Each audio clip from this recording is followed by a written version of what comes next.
सप्रेम नमस्कार दोस्तों, सभी फेसबुक पर मेरे को लाइक करने वाले, कमेंट करने वाले, फॉलो करने वालों को मैं मंगा रुडियाल का सादर नमस्कार। दोस्तों, 2-3 दिन से मैं फिर बिजी था और मैं कहानी को प्रेषित नहीं कर सका। इसी के क्रम में मैं आज एक छोटी सी कहानी आप लोगों को जो सच्ची घटना पर आधारित है उसको आप लोगों के सम्मुख रख रहा हूँ या प्रेषित कर रहा हूँ। दोस्तों, ये कहानी है केदार बोले तो गौरीकुंड की है। आज से 20 साल पहले की कहानी है। 20 साल कहानी में एक व्यक्ति का एक छोटा सा एक ढाबा रहता है। ढाबा तो बहुत बड़ी चीज़ होती है। तो एक खोखा होता है और खोखे में वो क्या करता है, चाय बंद और 2-3 जो घोड़े वाले भाई बंद रहते हैं उनका वो खाना पीना बनाता है। खाना में क्या, दाल चावल, वहाँ ऐसे सिंपल था। उस समय 20 साल पहले की बात है, कोई सुख सुविधा भी नहीं थी। और वहाँ जब भीड़ पड़ती है तो खाना भी मिल जाए बहुत बड़ी बात होती है। महंगा बहुत रहता है। मैं कि उसी जनपद से हूँ, क्योंकि मैं खुद जा रखा हूँ, मैंने देखे हालात। तो वहाँ पर उनका एक लड़का था। लड़का क्या था, लड़का का जवानी में लड़के मस्त होते हैं। अब तो वहाँ गौरीकुंड में एक वीडियो हॉल था, बहुत सुंदर वीडियो हॉल। तो एक घोड़े वाला बुजुर्ग आदमी, उसका वहाँ पर क्या होते हैं, घोड़े के साथ नौकर होते हैं। जो घोड़े का मालिक होता है वो बैठा रहता है। तो वो उस ढाबे वाले बुजुर्ग आदमी के साथ वहाँ खाना खाता था, वो वहीं चाय पानी पीता था, वहीं पर सो जाता था। हुआ साहब क्या हुआ, वो लिखता गया, वो पैसा देता नहीं था। और जो ढाबा का मालिक था वो भी होशियार आदमी था। ढाबा तो बहुत बड़ी चीज़ होती, पर जो खोखा का मालिक था वो भी बहुत होशियार आदमी था।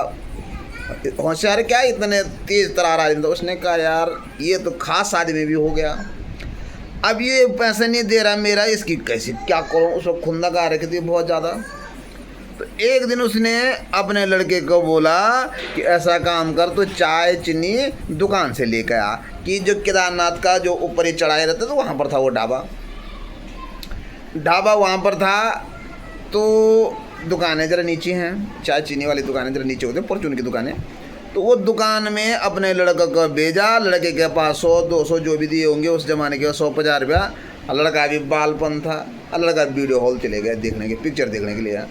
अब वीडियो हॉल में 2.5-3 घंटा लगता है। वो अभी इंतज़ार करा, कहाँ गया लड़का। उस समय फ़ोन भी नहीं थे कि फ़ोन पर बात करता, बेटा कहाँ है तू।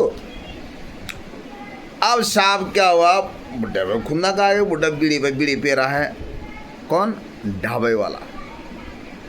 अब करेक्ट लड़का आया 12 बजे। और जो वहाँ उधार खाता था जो बुजुर्ग आदमी, घोड़े का जो मालिक था, बुजुर्ग था, वो भी 12 बजे आ गया वहाँ के। बोले खाना बन गया होगा, मैं खाना खाने जाता हूँ। क्योंकि वो आपस में थोड़ा बहुत रिश्तेदार भी थे, उसका आधार बना रखा था। अब 12-1 बजे लड़का भी चाय चीनी लेके आ गया। बुढ़े पर खुंदक थी। बुढ़े ने बोला अपने लड़के को, ऐसा लड़का आगे बैठ गया। दुकानें इतनी छोटी छोटी दुकानें होती हैं। अब वो जो उधार खाता था बुढ़ा, तो वो पीछे था। अब उस पर खुंदक आए। उसने कहा कि अब आ रहा, तू जुल्म हो गई है, तो अब आ रहा। सुबह भेजा मैंने तेरे को और अब आ रहा तू, तब तक मैं इंतजार, कहाँ था तू। लड़का एक ही लड़का था उनका। अब बुजुर्ग पर, वो ढाबे खोखे वाले पर इतनी खुंदक आई, उसने पकड़ा कटोरा और लड़के के खोपड़ी में ऐसा कटोरा पकड़ा। और लड़के के खोपड़ी के लिए फिर उसके मन में दया आ गया। लड़के को बोला नीचे हो जाओ, डाउन हो जाओ बोला। और लड़का ने गर्दन ऐसे करे और जो उधार खाता था उसकी खोपड़ी में पाक से लगा दी उसने। अब देखो माइंड गेम देखो। वहाँ पर गुस्सा तो आ ही रखा था लड़के पे, और उससे ज़्यादा गुस्सा था उस बुजुर्ग जो उधार खाता था। अपने लड़के को उसने कहा शौर को, इस तेरी खोपड़ी फोड़ता हूँ मैं। और लड़के को बोला नीचे हो जा, बोला डाउन हो जा बोल जरा। लड़का नीचे हुआ, आज उधार खाता प्राग से उस खोपड़ी बेचारा अपनी खोपड़ी पकड़ते हॉस्पिटल लग गया और दोबारा वहाँ नहीं आया। तो कभी कभी लोग ऐसे गेम प्लानर भी होते हैं। ये कहानी सत्य पर आधारित है, इसमें कोई है, मैं नाम नहीं ले सकता हूँ इस कहानी में, कि किसी नाम लेना अच्छी बात नहीं है। तो उस ऐसे बुजुर्ग थे। केदारनाथ में धार्मिक स्थल है, वहाँ से हमारा रुद्रप्रयाग जनपद या नहीं उत्तराखंड का भी पूरा रोज़गार उत्तराखंड की जो अर्थव्यवस्था है वो मनी ऑर्डर पर है, यानी बाहर के लोग तीर्थाटन के लिए आते हैं, यात्रा करने के लिए आते हैं, तो यहाँ का आय व्यय चलता है। इसलिए केदारनाथ धाम के हम सम्मान करते हैं और करना भी चाहिए भाई। नहीं तो उत्तराखंड में देखो, उत्तराखंड जो प्रमुखता से देखा जाए तो 4 धाम और कुंभ है। मैं मंगा रुडियाल आशा करता हूँ आप लोग ज़रूर हमारे रुद्रप्रयाग जनपद में आए, हमारे उत्तराखंड में आए और यहाँ के गर्मियों के मौसम में आए।